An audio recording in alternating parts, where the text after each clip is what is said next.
The goal of this podcast is to help you break in and thrive in advertising.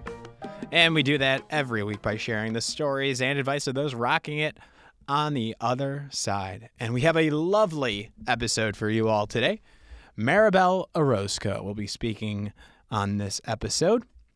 Maribel is the VP Director of Multicultural Marketing at H&L Agency. She is based in the San Francisco Bay Area, specifically Oakland, which I believe is across the bridge, if my geography is correct. And we talk about a lot of amazing things. First off, you got to know about H&L. H&L Agency, their mission is wonderful. It's to make an impact by meaningfully advancing their clients' businesses, their people's careers, and their communities. And we touch about their different communities that they're in, what they're doing, especially their foundation, where they're giving scholarships and making actual impacts where they're at. And I love that they're an independent shop and they're able to do this. And I'll let her talk about in this episode as well. I asked some questions about multicultural approach in advertising as I'm still learning. We hear in the industry a lot about these human-centered ideas and approach, but we understand that, yes, the creative insight should be human-centered, but there are nuances, and it's important to acknowledge different audiences and their cultures. And she explains how H&L does that, and she's been doing that for quite some time. We also do a throwback and learn how she broke into this industry and how she made a big life choice between San Francisco and New York, and I'll let her talk about that tough decision and the lessons from it. And it's all about not looking back and trusting that everything will work out because it did for her. She also gives her advice for you all aspiring advertisers looking to break in and how to thrive in it.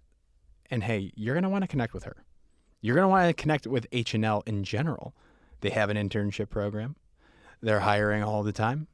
And they also have these long-standing client relationships with Toyota, McDonald's, longer than I've been alive. And Maribel explains how they've kept them for so long. You're going to want to connect, like I said, and to do that, go to your browser and type in hl.agency, and that should pull up their website. And I'll also put Maribel's LinkedIn in the description. Now, on with the show. This is the Breaking and Entering Advertising Podcast, and as usual, I'm your accomplice, Gino Schellenberger. Kick it, Mikey.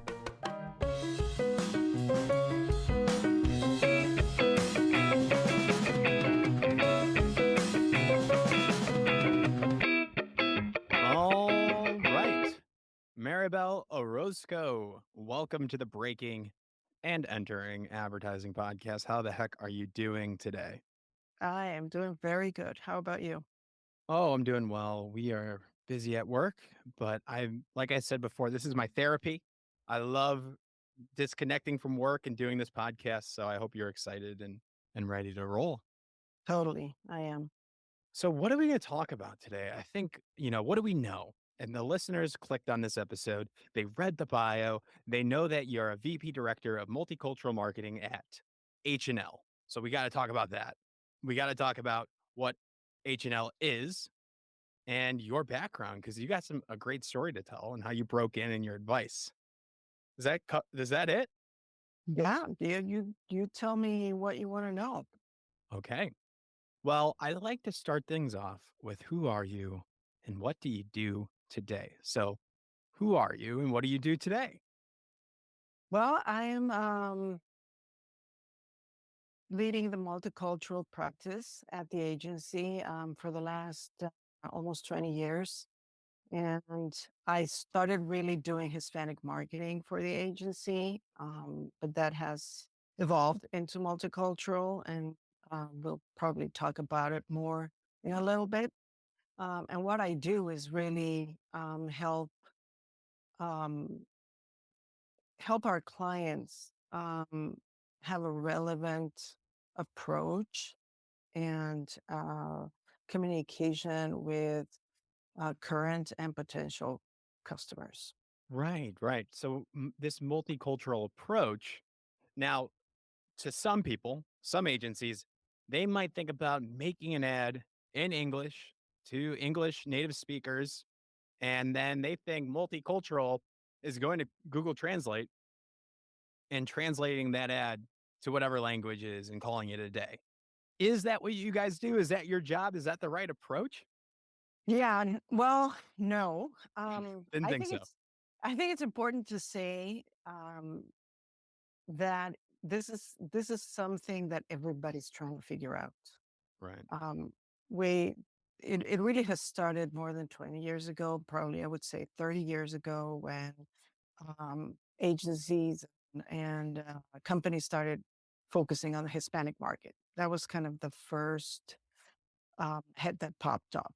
And that's where all the attention went, and all this, small agencies, Hispanic agencies started popping around the country.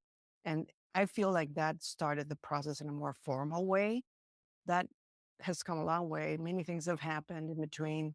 And now it, we're talking about multicultural marketing, and what that is at the agency, at least in our internal practice, is trying to, as genuinely as possible, to layer in relevant communications, messages that really depict the experience of this diverse population that you're trying to talk to. Right, right. Because you can't just assume, like, you have to take in account for the different cultural nuances of the Hispanic market and what they're thinking rather than just trying to translate an ad copy over and calling it a day, right? Because it might not resonate or it might resonate differently. There might be some terminologies that might be different. I'm not an expert. So I think that's something that's super interesting. What do you think is the biggest misconception around multicultural marketing and how are people doing it wrong? I guess. I I don't like judging what other people do. I Hmm. just know how I feel Yeah, let's hear it. when I see certain things, right? Like Yeah. being part of that segment that is part of the majority now. I can tell you what I feel when I see something is off, when something is layered on too thick. And I think that is what sometimes people do wrong. They Right. they go too far with their attempts. Mm, They try too hard. It's it's disingenuous. They didn't do their homework,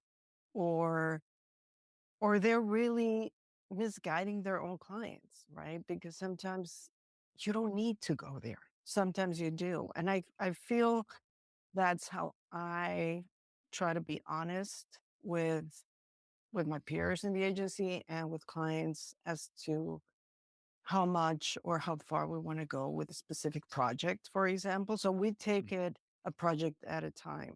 And um, we have right. specific multicultural communications. And then sometimes we also insert something, certain nuances in what was previously known as the general market efforts. Um, because now everything's blending, right? Now it's the multicultural melting pot. It's not the Hispanics over here, Asians over here, African Americans over there. Everything is coming together. Everything is blending. Now you have biracial um, families. I mean, they're growing exponentially. So how do you start drawing lines in between? Those lines are blurring, are disappearing, and I think it's about being inclusive and trying to reflect the different experiences that people are having in the same society. Right. And I'm thinking now, and I want to, and help me because I don't know this stuff and I'm trying to learn. I'm learning every episode. I'm not the thought leader. I'm just representing the listeners. We hear in advertising that you should have a human centered approach, a human driven insight to back your creative work, right? We hear this a lot.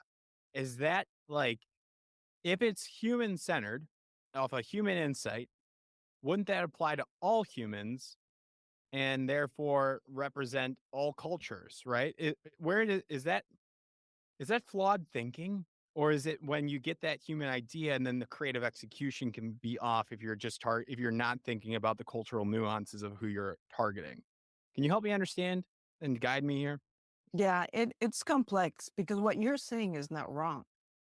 We're all humans, so we all part from that point of humanity, of feelings, of common fears, of common irritations, all of that stuff. So there's this whole ball that we all share as humans, and then based on where you live, where you grow up, how you grow up, your language, your religion, your cultural traditions, rituals, etc., then it starts getting complex. And it really gets complex when these cultural segments or groups have a very different life experience growing up, for example, which really marks who we are.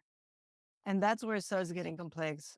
But there's definitely messages and communication and efforts that we can do, touching on that human point that you're mentioning, that will cover us all, speak to everybody. Yeah, totally. But if you neglect doing the effort of um, trying to communicate with a segment in a way that is very, very particular to that segment, you are missing an opportunity that somebody else will take.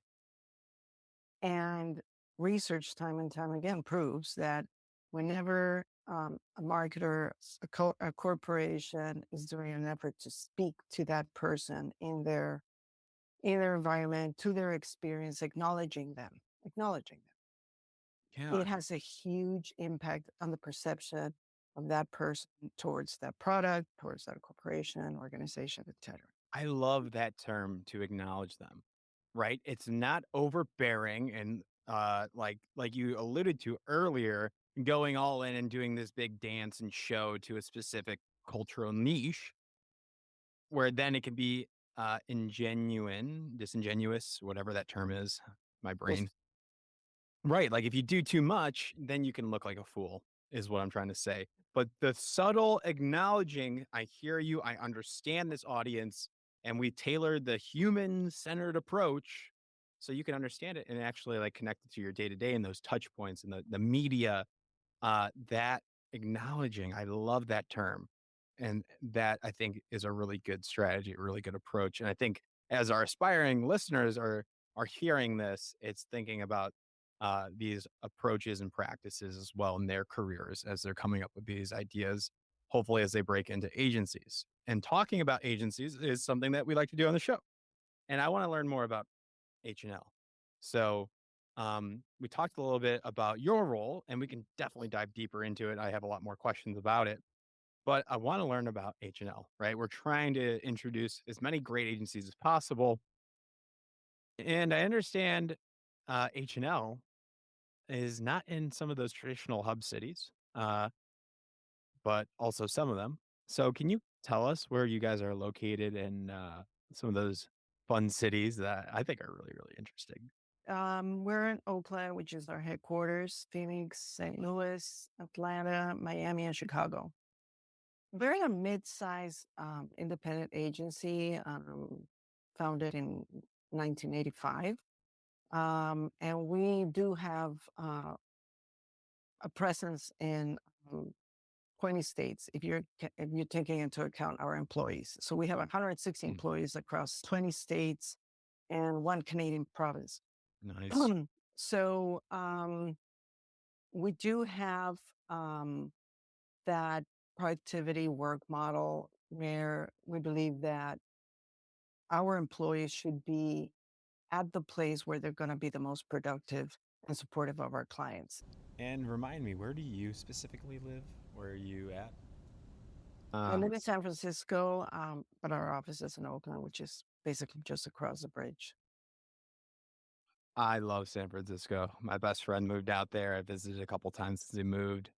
A lot of great agencies out there. So, and it's beautiful and it's never too hot, never too cold, it seems like. And I do like the bar scene. but that's not about this episode. You're Um, welcome. You're welcome.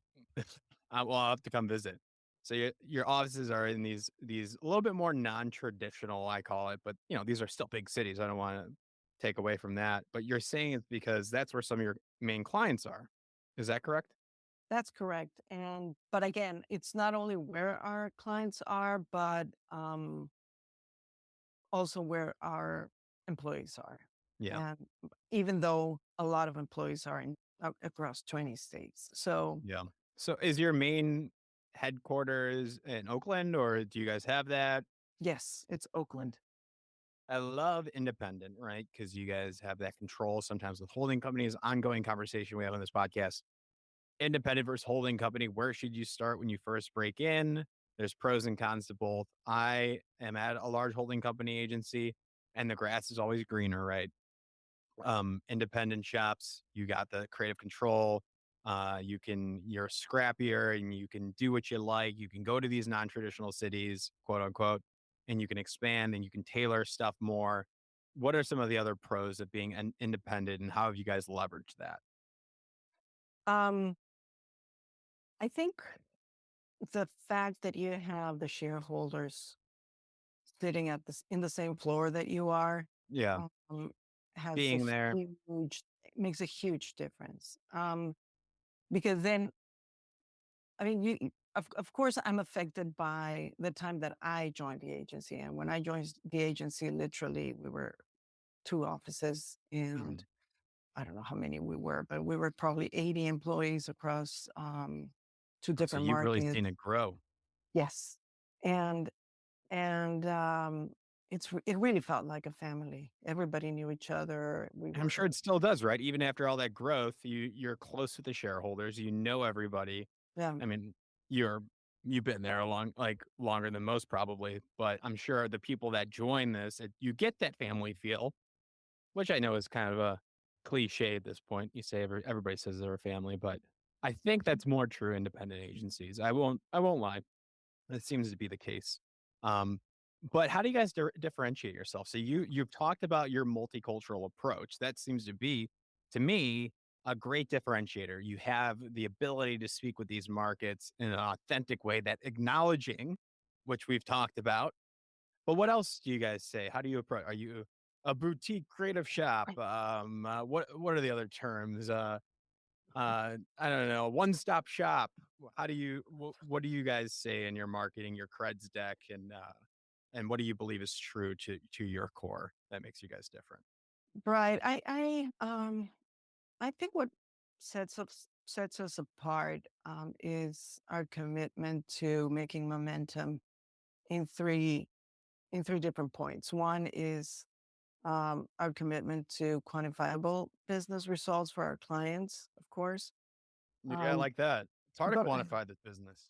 also commit to each other and making sure that every employee is doing the best work of their career when they're with us. So that's the second big commitment we make.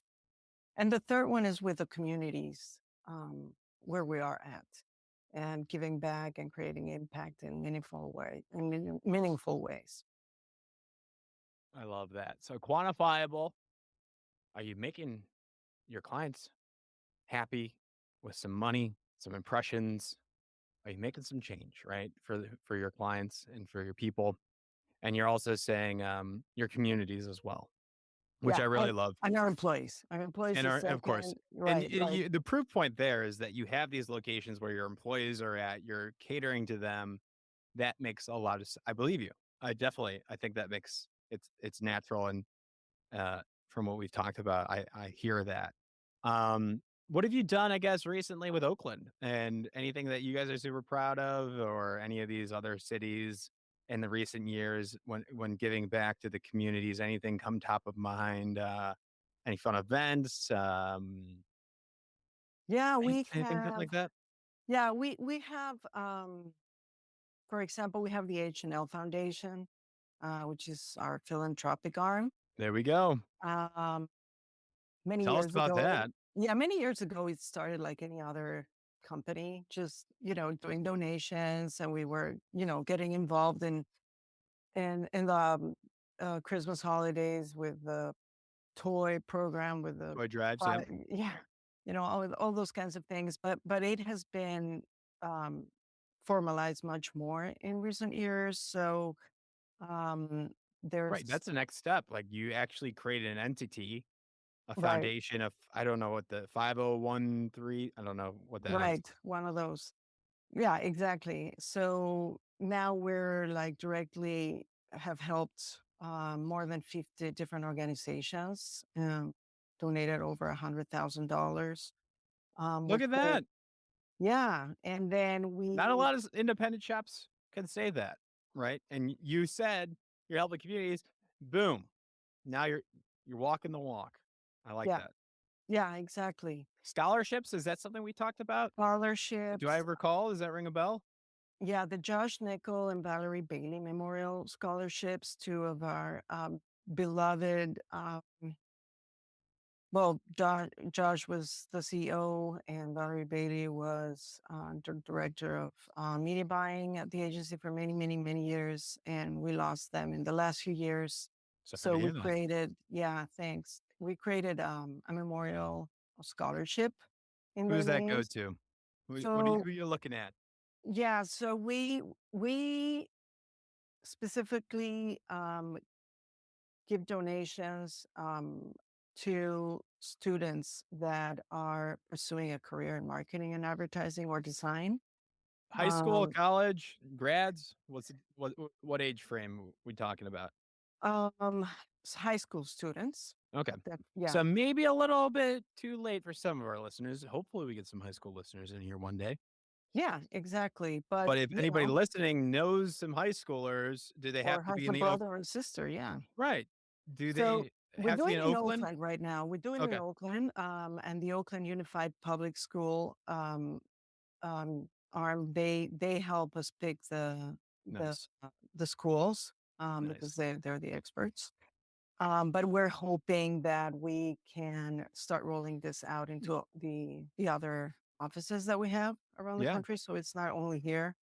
So more to come. that's in the books. Yeah. Mhm. So you got the foundation, so you care about communities and you're doing that. You're giving back to these locations, you're helping your employees out. You said you want to help them make the best dang work of their lives. And that is so important because our listeners, they want to break into an agency and they want to break into an agency that will help them thrive in the industry. Something I kind of neglect talking about. It's more about how do you get your first job? What's the right, which we'll get into the advice and your story.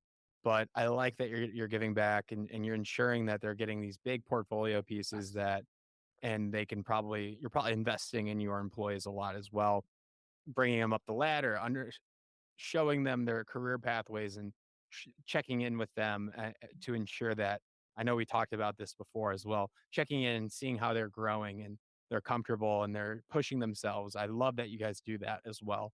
All right, Maribel. So I want to get into some of your amazing clients. And I've talked with you before, and I've learned that you've had some of these client relationships longer than I've been alive, like way longer. So, who are some of your clients? And how do you make sure they last so long? Because this industry is hard. People lose clients here and there quite a bit. Turnover we hear about. So tell us about some of your clients. I know you got some big ones, and your approach and what makes you guys keep them for so long. Shed some insight. Yeah. I think the main reason, Gino, is the fact that we're not dealing with the corporations.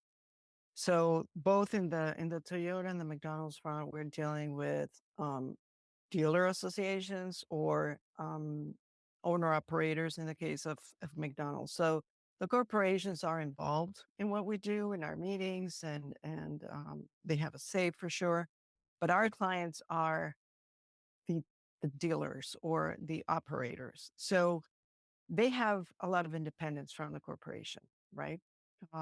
Not complete, but they have enough independence that they can Right. create a relationship with their agency if that's what they choose to. And what has happened is that when that happens, it it's a real partnership, which is what I think a relationship client agency should be. It's a Mhm. partnership and not just being the vendor. Right. right? Did you mention them who those clients are? Some of those big ones? Toyota and McDonald's. Toyota Right. is pretty big too. Yeah. And Yeah. then AAA, that's a much more recent client. Nice. We've, Congrats. yeah, thanks. We've been working with them, I think, for 3 or 4 years now. Nice. So those long relationships really happen because you are sitting with the decision makers and the business people that are being impacted by campaigns, by promotions, but everything that the agency does, they are affected and they're taking the decisions together Right. with us. So And we're they're not always messing around. included. They're Yeah. passionate, right? They opened these things up and they're in charge and this is their life and they want what's best. So they probably went to the best agency possible. And that's you all, right? They But trust you with that. best agency possible is the agency that you partner with and that you work together with and stick Right. with so that the there's a long enough relationship where you learn to trust each other, you know each other, we Right. consider them friends, family. I'm sure you know their families, right? Oh, Like you for you know sure. you I'm sure you might have met some and invited them Yep. to parties or whatever it might be. So that makes a lot of sense, right? Like they care deeply. They rely on this. They rely on you. You rely on them. It's mutually beneficial. And it only works if you partner together, right? And I think that's a really, really great point. So makes sense. I mean, how long can we talk about how long I think I know. I mean, 20 years over plus? McDonald's 27 and Toyota 34. Wow. Yeah. Congratulations. Yeah. And, you know, it's hard to I can barely keep a personal relationship for a year, but that's a me problem. No, but if you think about it, if you had the relationship with a corporation, people, employees at corporations move around. Right. They send them to another country, to another department, they promote them, they quit, they go, they leave. You always have this rotating door of people that you're working with. So the learning curve has to kind of restart and Yeah, restart you and get a new restart. CMO and they want to change up everything. And yeah, there's so many factors that Exactly. change, but the core of the people you're dealing with, they've set their roots and they've invested in these businesses and they care for it and they're not going anywhere and neither are you. So really, really interesting strategy. And I think from an account perspective and a creative perspective, having that longevity opens up for more trust. More trust means better work and more effective work, right? You talked about measuring, quantifying. So it makes sense now. I'm getting the big picture of H&L. I want to get the big picture about you, Maribel, and how you broke into this. And when did you decide that you wanted to make ads for a living? Where were you? What were you wearing? What how old were you? um, When you said, "Okay, maybe ads for" you can hear my Chicago accent. Oh my goodness. Ads is your life. When did you decide that? I I decided that when I was um, doing my bachelor degree of communication sciences, Yeah, and we had our first advertising class, which was obviously very top level. sure. And at that point, I thought that was exciting. It had to do with research. It had to do with Where did certain you go to amount school? in Mexico City. Oh, Mexico City. Yeah, we yes. have a So you were born in Mexico City? born and raised in Mexico City. Yeah, I've never been. Is you it should. amazing? Amazing. It's the most amazing city. Really? Yeah. What US city would you most liken it to if you had to of where you've been? Like in LA? I don't know. I've never been No, anywhere. I don't go anywhere. no, it's hard to come. I mean, it's really hard to. Like a New Well, York? more like a New York, I think. It's pretty, populated, right? Isn't that what I But it's big. It's big in extension. Just the size of it is pretty huge. and did But you grow up in the city or the suburb area? no, in the city. In the city. No, Interesting. Good food? I'm getting hungry. very good food. Hmm. Okay. But Sorry, you had me thinking about making trips and travel plans to Mexico City. I think my friend just went there recently. So you grew up there, you went to college in Mexico City. Well, and the school is called what college was that? Universidad Intercontinental. I'll let you pronounce that Yeah. because you said it perfectly. Um, and you studied communication sciences, you took a class in advertising. I guess I'm curious, and we don't have to quick question. If you had to make um I guess what's the difference between advertising in Mexico City, maybe in your perspective to the US advertising? Is there a big noticeable difference or is it blended together in that multicultural like melting pot that we talked about before? Is there a different view on creativity? Do clients react differently to work there? I know Brazil is just a creative powerhouse in general. A lot of Brazilians are just really strong creatives. So I guess what's the vibe like there when it comes to advertising, their perspectives on it? Um, that's a very complex question because there's Probably not a good one. different layers to it. Because overall, it's not very different, right? Yeah. If you are talking about the big multinational agencies, which is where I was working at, Right. I believe there is a BBDO somewhere, right? Gray and BBDO. Those Gray and were BBDO. my big that was my training A- basically. And those agencies you're saying they obviously they have these they're big national global organizations, so they have this approach that's unified. Right. So, Exactly. I think that the biggest difference that I've seen with and then when I came here, I came to San Francisco, which is not a big advertising market, right? It's not New mhm. York, it's not LA. So, and I've been working in smaller agencies. So I think the biggest difference is a little bit of how it's a little bit more operational, but that's not super important. But just the finance part of it, you know, was everything. I don't even know if you're too young to know No, I that, don't but know what is it. back in the day, the famous 1765% was how agencies made money. So this was a very standard, not everybody, but it was a very standardized um, way of making money, which is you charge the 1765% on all the media that your clients would buy with you. That was the income for the agency. And so that was all handled by the finance department, and we didn't have to touch that. We just really focused on research, you know, Strategy creative. strategy, creative, production, and Mm, media. got it. Yeah. Okay. Let's I'm curious now then. I know that was a big question, so I appreciate you answering that.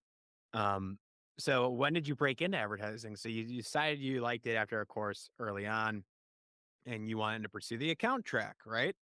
Um, how did you break into your first agency? What was it?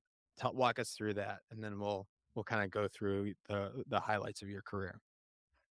Um, that one, if I remember correctly, I was having lunch with my parents, and I had been taking like a 6 month sabbatical after I finished studying, and So I just needed a decompress a break. little bit, have a little fun, Decompress, Mexico City travel. Yeah, yeah. So I was traveling, and then I was working at a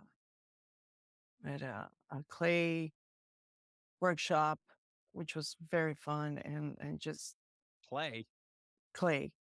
molding some clay. Yeah, exactly. I'm here. I got you. Yeah, it was incredible.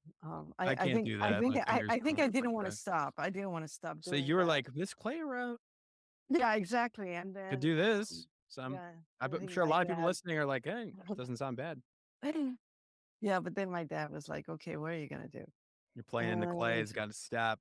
yeah, that has to stop. So, um, I think somebody, my mother knew, in one of her lunches with friends or whatever, something came up about me. And then she just came back and she's like, call this guy, he was at school with your sister and he knows somebody, just call him. And I was Mhm. like, okay. So I called him. I knew him, so it was fine. And I called him and he's like, oh yeah, yeah, yeah, and he gave me two names. And Hmm. To they were connect. both American guys. And one was in one agency that I can't remember the name, and the other one was um, in Gray. Gotcha. So I called the gentleman at Gray, and he's like, "Yeah, come see me." So he gave me an Nice. appointment. I came, I met him, and I just immediately loved him. And I think he liked me. I was very excited and eager. And Show some passion. yeah, In the and room. yeah, it was in the night, it was at the end of the day, the office was empty. And he's like, "Yeah, we talked like for an hour or more and about all kinds of random stuff." And he said, "Can you just hold on for a second?" And he left and he went to talk to the president. He was still there. And he took me to the president's office and he interviewed me for, I don't know, 15 minutes and then took me to another room. And 20 minutes later, he came in and he offered me a job. So, Love that. yeah, I mean, it was not the first thing I had done. I had been knocking on Right. doors for months and Right. everything. And literally, like back in the day, you were leaving your resumes in the receptions of the agencies that I really literally did that. And nothing came of that. But this, yeah, well, I mean, I just couldn't believe it. I walked out of there Hey, with a job the lesson here is persistence, right? for And sure. then, tap into your local network. Everybody might know, everybody might have a connection somewhere, right? So Yeah. ask your friends, friends of friends, family, people on this podcast. I can connect anybody with anybody on. So always reach out. With the networking and social media now, there's no excuse to not have a phone. Like the goal should be to get phone calls with these people, and now it's easier. But the other thing I'm thinking about is the beauty of going in person. We neglect that, and if you can do that, it can help so much. So think about showing up and trying to get that call in person. I know we're kind of in a weird COVID phase and virtual world where it's the norm, but if you can break that and try to get into the agency and sit down with somebody like you did, that can go a long, long way. So just want to remind people that show up if you can. Don't show up unannounced unless you want to break in and enter. Um, Probably don't recommend that, but yeah, I think that's great. So you broke into gray as in the account track, correct? Yeah. And then you stuck with the account track and give me the high level notes then. So you stuck with gray, Mexico City, life was great. When did you decide to go to the US? What was that turning point? Well, it took many years. So I you was were in in Mexico City for how long? I mean, I was in Mexico City, yeah, for Working the working. I mean, I was in Gray, working for Procter and Gamble, which was a great school. Um, Mhm. I went to the client side for a couple of gigs. I love that. Makes you even stronger account Yeah, lead if you understand the client side. yeah, I understood it. I didn't like it, but I understood But you it. tried it. Everybody Yeah, thinks about it, so you tried it. You understood how things work on the other side, so then when you went back to agency life, you have that empathy. You can resonate with, the brand marketing leads, so that's always another good little point I like to talk about on this show. So thank you for bringing that up. Like, if you can do it for a little bit and you like it, stick with it, but it also helps you when you go back agency side to understand as an account lead what they're going through. absolutely. And you appreciate the hardships of the agency side too, because they it might be hard sometimes, certain things, but it's so much more fun to be in the agency. Right, right. Okay. So then when was the decision to go to the United States? That came probably uh, 15 years in, I Oh, think. so you were really in Mexico City. You might have established some roots there. Yeah, yeah, less than 15, Okay. like 12, like That's still 12. a long time though. Yeah, yeah, it is. And then I came here for personal reasons, really. That the plan was one of those terrible situations that life sends you where I was already starting to have talks with who was kind of my equivalent to my boss in New York with in BBDO, Mhm. and she had just like basically offered me to handle to come to New York, live in New York, and handle the Bayer business for Mexico and Latin America out of New York. And at the same Big time, opportunity, right? New well, York, big it was like a change. dream, you know. It was like a Most dream. people It would be was happy about that. So why was it well, terrible? it was terrible because I started a relationship with somebody that was living in San Francisco. Oh, here we go. And yeah, and the decision was really, really hard. But after a lot of conversation, um, I decided that I was gonna give up that big job in New York and just come to San Francisco and try to make it work.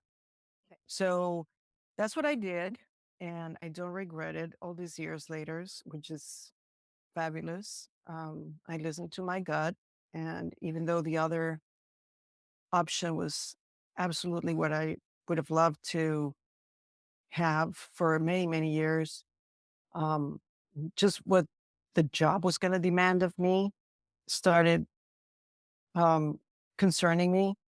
I was going to have to be traveling like 3 weeks of every month all over the continent.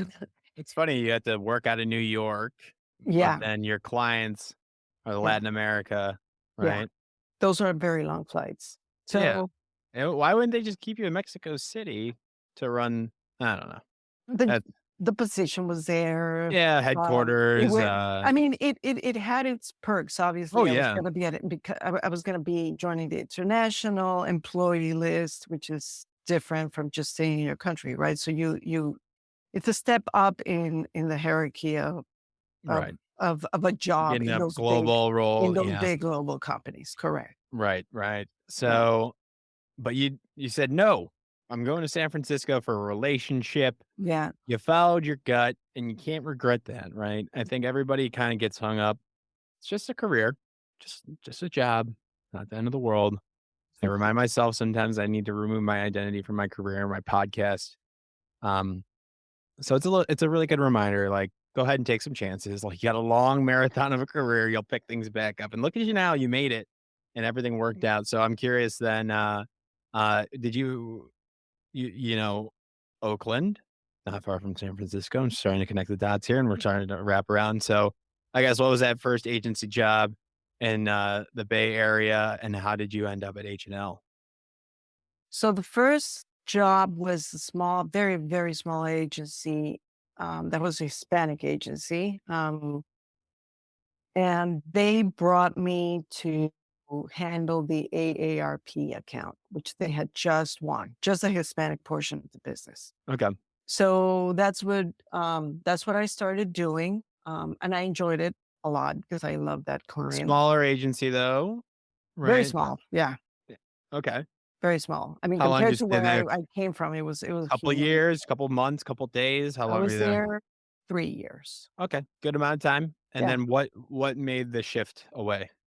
Um, Basically, I literally got a phone call from a headhunter, and she told me about H&L, and I started interviewing.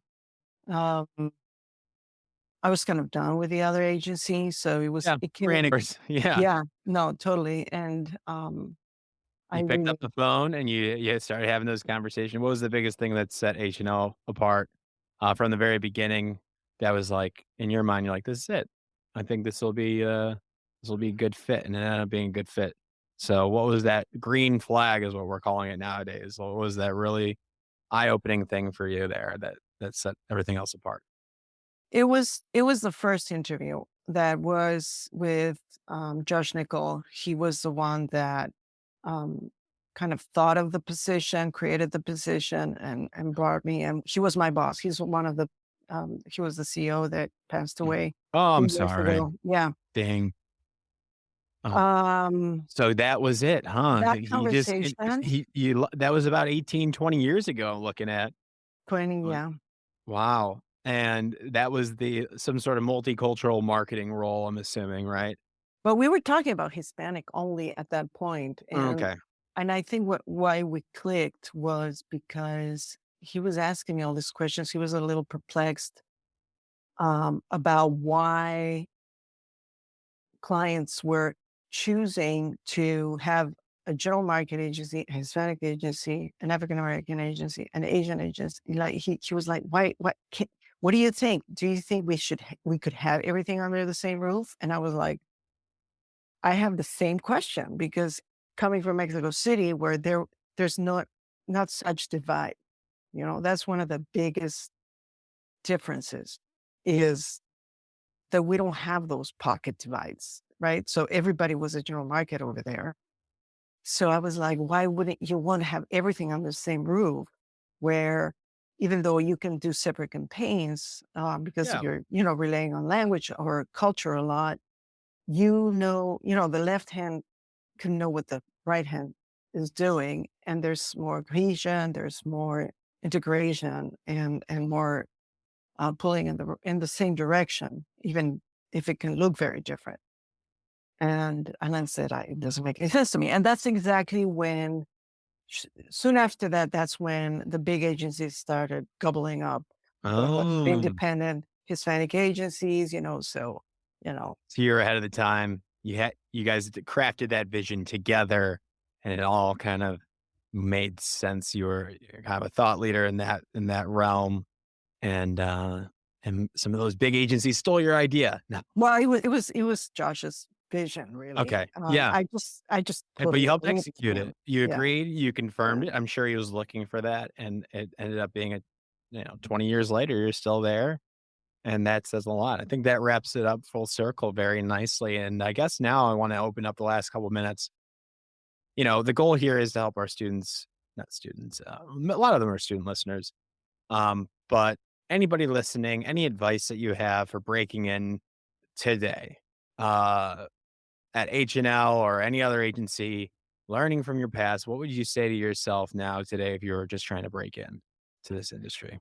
I mean, obviously, the world has changed so much since I Yeah. was looking for a job for the first time. But I think a little bit of what you said, show up.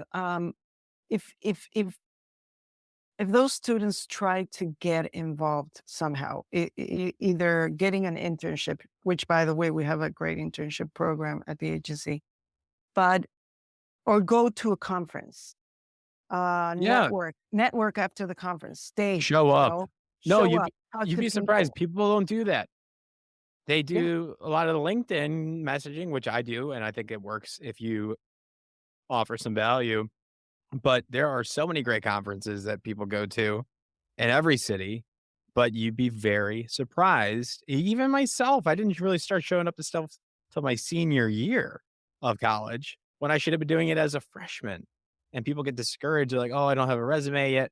Just show up and say what's up and say, hey, I'm a sophomore right now at this university, but you better watch out for me and shake some hands and introduce yourself. Like, people don't do that, and I get it. It's intimidating, and COVID made things weird, and, people are used to Zoom, but I love that advice. What else you got? I think, um I mean, if they're more comfortable, like starting behind their screen, which is fine because you have access to so much information, right? So if they can just go in there, look for something that interests and excites, and then dig a little deeper. No, if there's a conference where somebody from that company is gonna, speak or then start showing up physically and then Mhm. start engaging and or trying to meet somebody or Or um or be an overachiever and do on that conference, pitch yourself to run a panel on TikTok.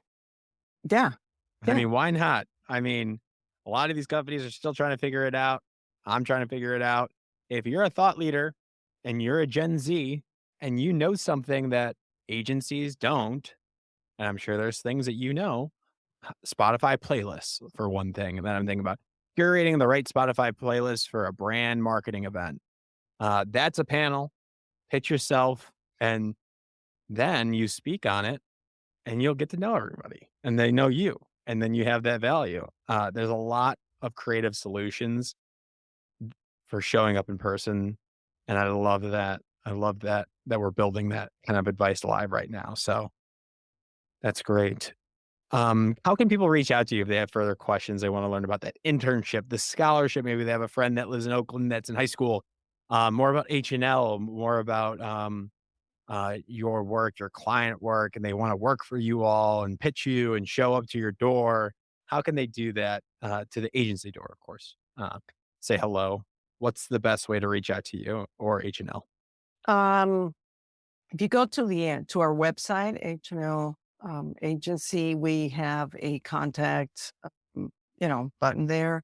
You can, I believe we have the application for the internships as well in the website. And Yeah, if there's personal, like particularly for me, LinkedIn would be the best way. boom. hl.agency/contact. But yeah, prospective employees right here. Careers at HL Agency. HL.agency. Boom. Find it on the website. We'll link it below. All right, Maribel. I think that's about it. Thank you so much for coming on, telling your story, talking about multicultural advertising and marketing, the right way and the wrong way to do it. That honest decision you've made in your career where you had to choose, that is so helpful to our for our listeners. Go with your gut. Don't look back. Everything's going to work out. And thank you for what H&L does for the communities. I think it's great. I hope all agencies, people listening in the career can take some learnings and apply it to where they work. I know I've taken some notes and I got some ideas and hopefully we can all make a little bit of difference in advertising, right? That's the goal.